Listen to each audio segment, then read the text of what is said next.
Bismillah ar-Rahman ar-Rahim.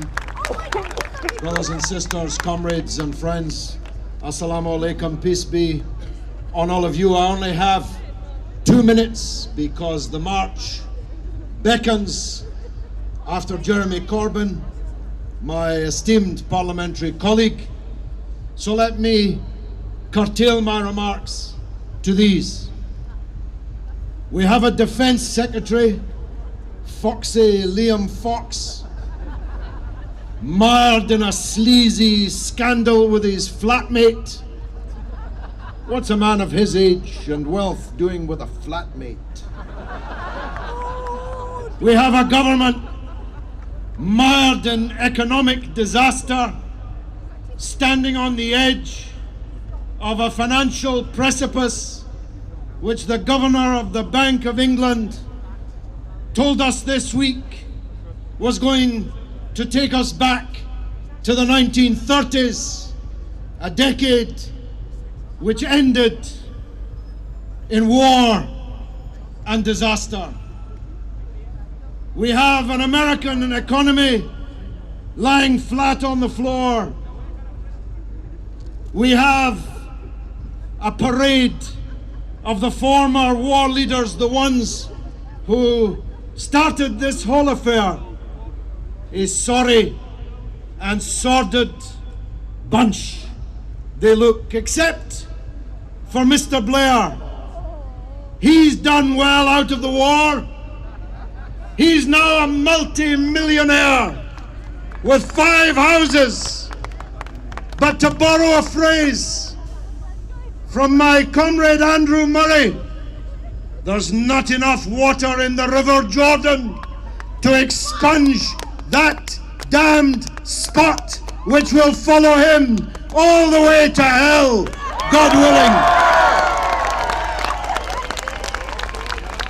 willing. In February of 2002, in a debate in the House of Commons, Jack Straw, then the Foreign Secretary, I'm not making this up, said that our forces would be home by Christmas, just like they said in 1914 at the start of World War I. I rose in an intervention and I told Jack Straw our forces would not be home 10 Christmases hence. He laughed theatrically.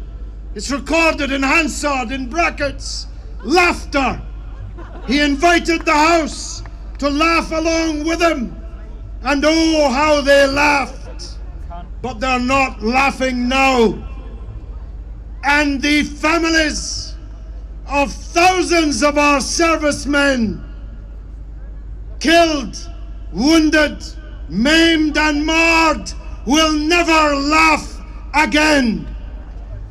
The rubber stamp parliament which voted for all of this is worse today than it was then, and that's the message I want to conclude on.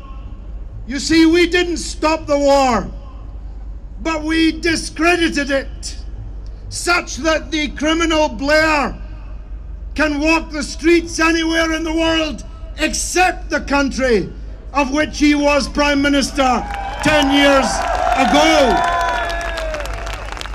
But it hasn't dulled the appetite for everlasting war down there in Westminster, as the current carnage this day in Sirte again makes clear.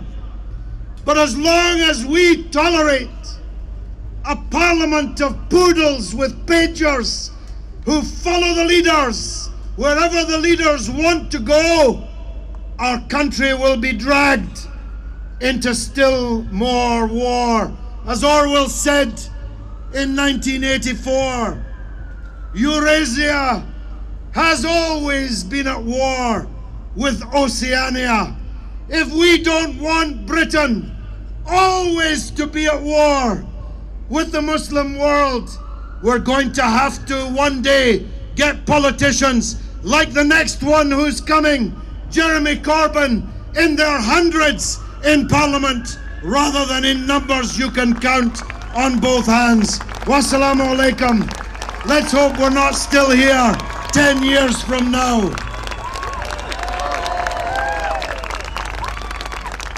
Thank you, George.